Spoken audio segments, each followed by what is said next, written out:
Yo, what up, Chad? We got the best Larry Bird After being versus Calqc instigator story ever told. I think this got Dominique Wilkins. It's got the Hawks logo. So let's get straight into it. selected in the first round of the 1984 NBA draft, Kevin Willis played 21 seasons in the NBA, and standing at 7 feet tall, 245 pounds, he was an enforcer, an instigator, and sometimes an outright bully every year that he played. We just had Sally and Willis bang one Oh, come here. Now, also, Willis popped Sally right in the face. And in Game 7 of the 1988 Eastern Conference semifinals, while playing for the Atlanta Hawks, he tried to bully his way through Larry Bird and the Boston Celtics. It was a lot of banging. It was 2 referees at the time, so you could just go in and bang. They can't catch everything. You get busted in the mouth, you get elbowed in the chin, whatever it was, and sometimes you get caught, sometimes you don't. There is blood on the right side of Dennis Johnson's face. Yeah, that's He tough. is cut at the right eye as he comes out. Bro, where's my mistakes? But that's how we played. That was the Eastern Conference, and I loved it. I welcomed it, and they taught me a lot. And so I knew what referee can get away with stuff and what referees you can't do anything with. Tom, I mean, no love lost That's a between shame. Willis and McHale in this series. It's been going on the whole series. A little contact here and there. You watch him right now. And Hold on.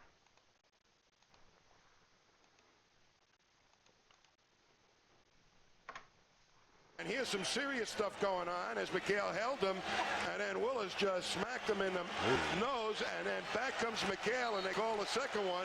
You didn't see the first one. All you did was see the second one. If you want to make a footprint in this game, you want to make a name for yourself. The physical part, that was great. Do it when you need it, but it's all mental. It was mental. Unfortunately, Kevin Willis picked the wrong one to play mind games with, because at the end of the third quarter, with Larry Bird having a relatively quiet game up until that point, Kevin Willis did something to set Larry Bird off, and the ultimate instigator accidentally ignited one of the greatest fourth quarter performances of all time. That fourth quarter, maybe the best fourth quarter as far as mano of all time.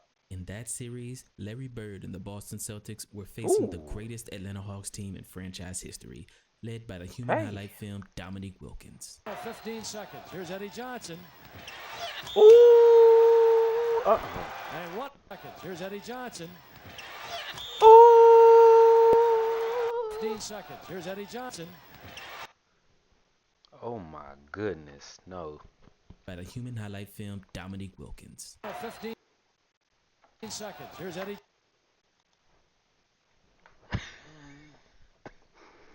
Got a cough. I know that sounds crazy. Sorry, y'all. But I'm not sick or nothing. Just cough. Got these cough drops. Anyway. Yeah. Ooh, my bad. Ooh. Oh, he literally knocked him out the air. Ugh. Ugh. That's hard. That's hard, bro. That's tough. Spectacular dunk. He was spectacular. I mean, just spectacular. The dunks, Ooh. the explosions to the the dunks, Ooh. the Come there, explosions Ralph. to the basket. So we're playing. It's Neek's a rookie. He's coming in. Ooh. The ball goes up. You know. I push C-Web. You know, you clear space. You get that rebound every day. You're not even worried about it because I push it and I go up to get it. And all of a sudden, man, there's just a force all over my shoulder. Oh. He grabs it. All of a sudden, man, there's just a force all over my shoulder. He grabs it. He dunks it. You know those short shorts. Let me eat one of these. Man. I mean, he threw that thing down, and I was like, Oh my goodness. And Larry has the classic line. Larry goes, Larry's pretty. Larry never got too excited. He goes, shoot, I better box that guy out, huh, Kev? I said, yeah, I suggest you put a body on him. That was one of the craziest things ever. I'd never seen a guy that high in my life. He just threw it down. Short shorts right here, huh, kid? Right here, baby. That was not. I still have That's nightmares crazy. about that, Smitty. Obviously. When I was young in basketball camps, kids would always ask me, have you ever been dunked on? And I said, every game. By my teammate.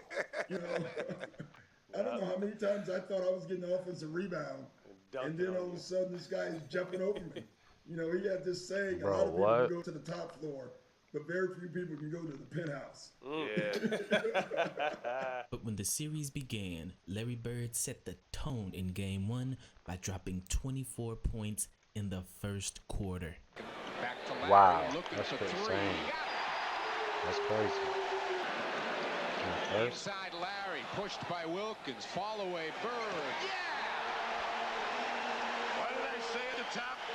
Bird will be ready. 24 in the first quarter, a new Garden record, the most points ever scored before in one quarter in a Boston Garden game. Well, the whole series was crazy. Game 1 and 2, the Celtics won by like a combined 80 points. Like, they blew us out. I remember coming back for Game 3 to Atlanta, and the big article in Atlanta Journal was put a fork in them, we're done. You know, and then we win Game 3 and then win Game 4, go into Boston and win Game 5. We won Game 5 in Boston. We was not supposed to win that game, you know, the critics say.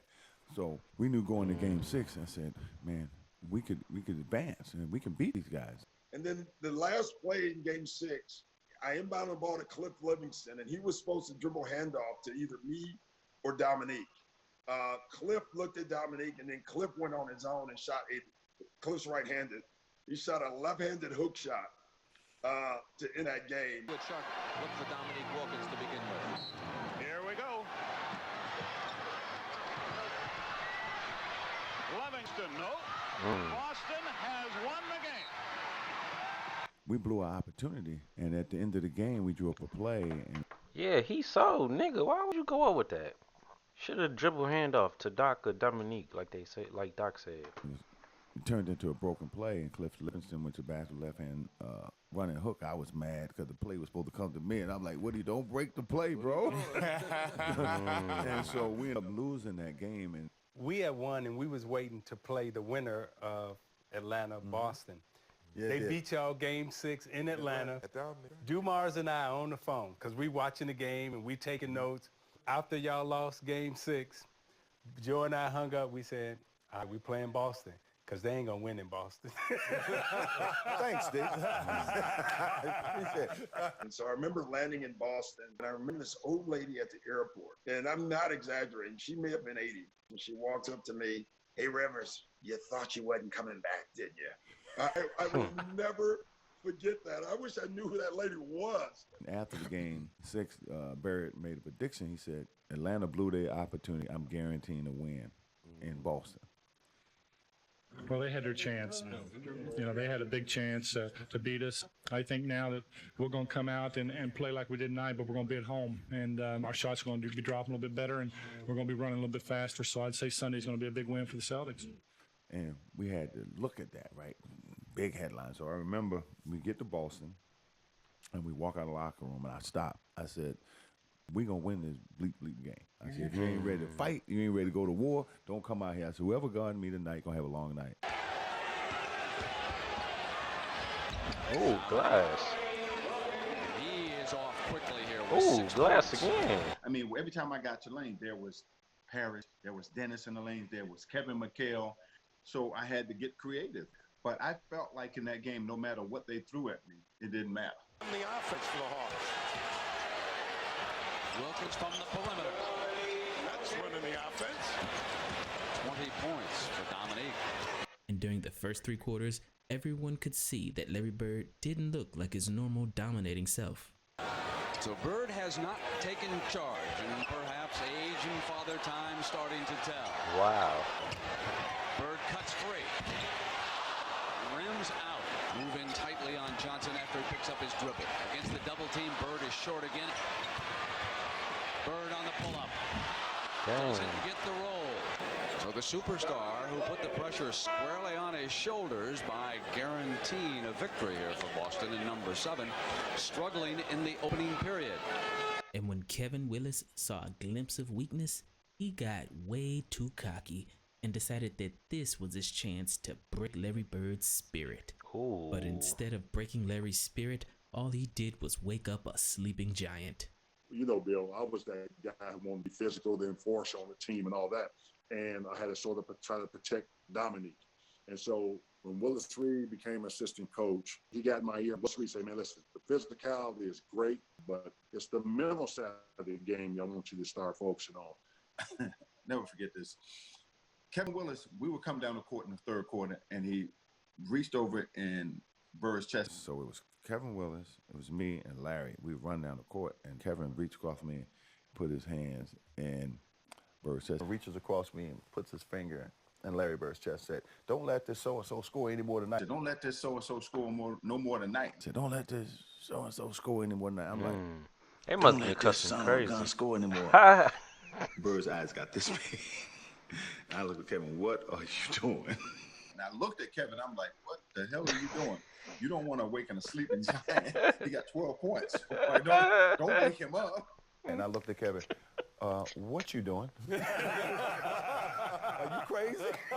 Yeah. Leave him sleep. Let him stay asleep. Yes. And he got hot. And the coach said, Nick, go out there, stop. I'm like, stop him. He hot now. Forget that. That's the only thing I can do is try to match him bucket for bucket. And it was a shootout in the fourth quarter. It came down to the last shot. Not so good at it. Bird gets it in low on the turnaround against Wilkins. Bird now cuts free. So they displayed in the early moments. Bird is up for the shot. Mike Fratello might need an early timeout. Bird started out 2 of 7. He has hit his last 3. Larry Bird that night was, listen, he was unbelievable, and he was so clutch. Meek was just as clutch that night. It's just that Larry in the fourth quarter was unstoppable. Bird cuts free, left hands it for the field goal that puts Mason Jones and the Celtics back on top, 101. Dang, Kevin Willis. Said Bird had 20 of his 34 in the fourth quarter. Dominique had 17 of his 47 in the fourth quarter, and they were going bucket for bucket down the stretch. Oh, they was going at it. Larry was torturing him. Dominique was torturing me on when he had the ball. This is a kind of game of who's going to blink first. Wilkins responds. This is a kind of... His feet kick. I want to see his jumper.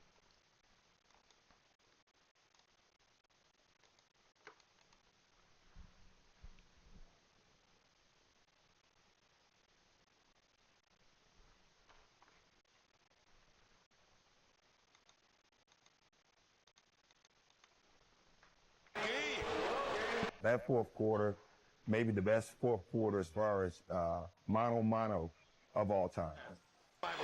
Between the two of them. It's Bird's turn. Oh, man. You know, it was crazy, too, because it's rare in a game you feel it. Right. That was one of the few games I was saying, this was a hell of a game right now. It was a hell of a game. And what's even more impressive is that in those 1988 playoffs, Larry Bird had painful bone spurs in both feet that were so bad that he didn't even play the following season because he had to get surgery on both feet. Ooh. And though Larry Bird played a few more seasons, this injury essentially ended Larry Bird's dominant career as we knew it because he was never the same again. However, on this night, with 2 bad feet, Larry Bird disregarded the pain and went shot for shot with one of the greatest scorers of all time, and once again proved why he's the toughest player in NBA history. In '88, we were banged up a little bit. Matter of fact, the great story about this series is I remember before this big game against Dominique that Larry was out shooting, and I was out shooting early at one end of the court. Larry was down at the other end, and I noticed that Larry was down there like shooting left-handed jump hooks from like 12, 15 feet. Now, he made left-handed shots, but... What? Oh, no. 12, 15 feet. Now, he made left-handed shots. I saw him shooting right-handed jump hooks from 12 or 15 feet. And I went down there and go like, what are you doing? He goes, my Achilles tendons are killing me. My step back it won't work tonight. I need that jump hook. And he made something in that game. I mean, this is unbelievable. That just tells you his confidence and tells you what kind of player he was, just to have a game plan of what shots he was going to make that night. Bird attempting to break free, stays with it, and the foul is called. The continuation for Larry Bird. Watch Bird just get the ball and wheel into the defense. That's banged and lets it fly. He said this Achilles is hurting him. He literally in pain. Still working. To watch him just gut it out and just to will his body to even finish that game, let alone score 20 in the fourth quarter of a game 7 is mind-boggling to me. Man, he was doing a little bit of everything. I don't know really what he was doing in that fourth quarter, but the stuff that he was doing, it was unbelievable, man. I mean, he was throwing left-hand shots, running hooks. His game was at another level. We was trying to match each other's will. And so it was just a game who was going to hit first. And it's Bird.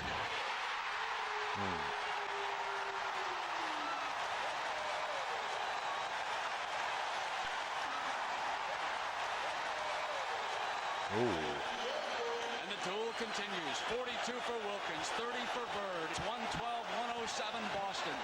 It was probably like 30, 40 seconds to go in the game. But I remember he said, you know, we both deserve to win, but somebody got to go home. 112-109, 47 seconds. Another defensive stop. A must here for the Hawks. They knew who was going to get the ball. It's like Robert Parrish always said, 40,000 eyes on Larry Bird because they knew he was going to get the ball. And we knew it, our opponents knew it. Now it's just up to them to stop it. Johnson gets it into Bird, and Wilkins is there. Bird comes free.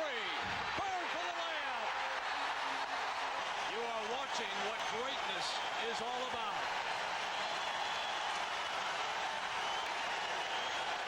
We began the broadcast by telling you about Larry Bird, who following the Game 6 victory by the Celtics in Atlanta, guaranteed a win in number 7, saying the Hawks blew their chance by losing number 6. Larry Bird started the game slowly, but here in the fourth period, he has shown you why he's a future Hall of Famer. 20 points this quarter. He is 9 of 10 in this period. He has hit his last 6 field goals, and as far as Larry Bird is concerned, it's Detroit, here we come. The miss, and that's it. Boston 118, Atlanta 116. I mean, that was one of the greatest performances I've seen from a guy in those circumstances. Because you're talking about 7th game in the playoffs. To carry his team the way he did in that fourth quarter, man, to his credit, man, he took the Celtics and put them on his back. And pretty much that was it. Yep. Not disagreeing with that. Make sure you hit that thumbs up, subscribe, and we'll catch y'all in the next one. Peace.